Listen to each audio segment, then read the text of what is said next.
from Lagos, Nigeria's financial capital. I am Adeosun, and hope we all had a very great weekend. Let's get started to the third Business and Markets Week in the month of January. Let's get the business morning started. And I was around 20 years old when this music was released in 1985. That was 32 years ago. It was titled We Are the World. Remember the pop group that went to win a Grammy? So that's where we are right now. Nigerian stock market is the world's #1 position in the first 2 weeks of 2018, and we're now 12.1% reading on the composite index of the Nigerian Stock Exchange. And that was the news that came over the weekend. We're leading other emerging markets around the world, from Africa to Europe, including Russia. Right now, the Nigerian stock market has added about 2 trillion naira in the first 9 trading days of the year 2018. And so just less than 10 sessions, we've seen advances across nearly all sectors of the market, led by the banks, the industrials, the consumer goods, the oil and gas, and insurance, and the markets keep roaring. We have one chart to show you.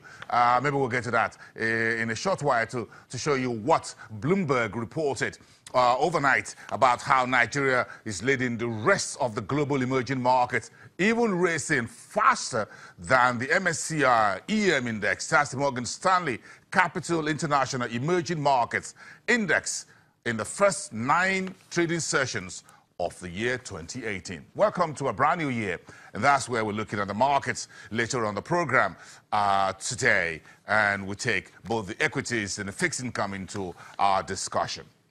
But let's look at the calendar we're starting with for the new year. We're expecting from today the Statistics Office to release the December 2017 inflation report. Today is the 15th day of the new month. That we're about 2 weeks behind, so we're expecting the NBS to come up with the numbers for the last month in December in 2017, and we can all put all that into perspective as we start a brand new year. So the inflation is on tap from today. The debt office, what they call the debt management office, January FGN bond sales is expected on later this week because from Monday that will be the 22nd.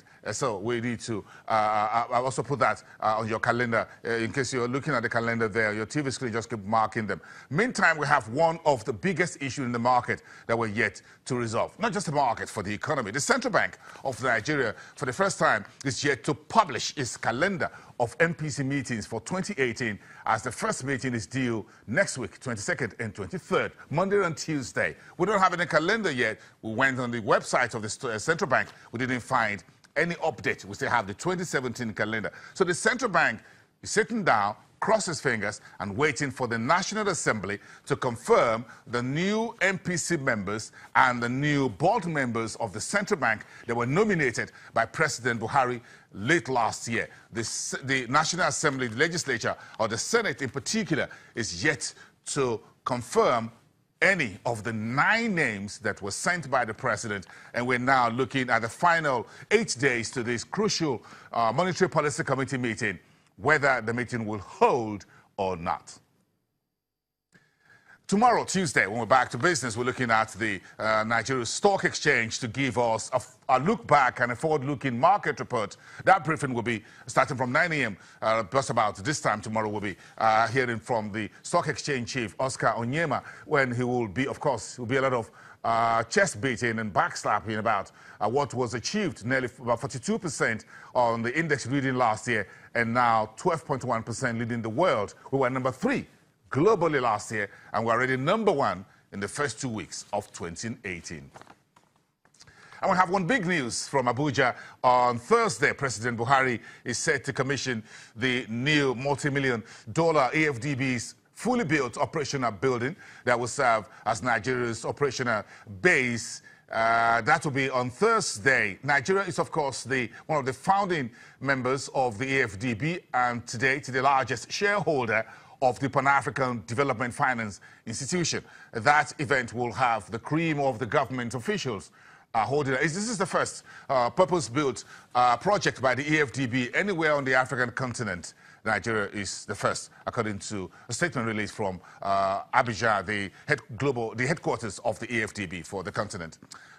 Meantime, the head of the IMF, country director for Nigeria, and other top delegates are scheduled to attend the second National Financial Technology, what we call the think tank conference in Lagos. That will be later next week. That conference will be starting almost on the same day when we have the Nigeria Economic Outlook by Deloitte and Touch. So it's going to be very busy next week as well as we put the New Year celebrations behind us. I will get set down for the real business of the year. And over the weekend, the United Nations appointed our own Kemi Adeosun as a member of the ad hoc committee of the UN Investments Committee of Joint Staff Pension Fund. Kemi Adeosun will serve alongside other members of this committee for a one-year term effective January the 1st, 2018. The pension investment portfolio of the United Nations was created to secure the pension entitlements of the international civil servants. Of course, you know, the UN are international civil servants who participate in the fund. That fund was created in 1948 as a permanent retirement scheme, and it currently serves 23 member organizations with 128,262 active participants, and nearly 75,000 retirees in nearly 200 countries are involved in that pension scheme of the United Nations. So let's get some perspectives on the news around Kemi Adeosun's new appointment. Do a bit of an x-raying of her 2 years in office as the Buhari's administration's finance minister. Let's have her Skype from downtown Lagos, Bismarck, the CEO at Financial Derivatives and Channels Business News Economic Contributor. Good morning to you, sir. Bright and early, Mr. Rwani. Good morning, Wilson. Thank you very much for coming through. Very quickly to business. What's in this news of Kemi Adeosun's UN appointment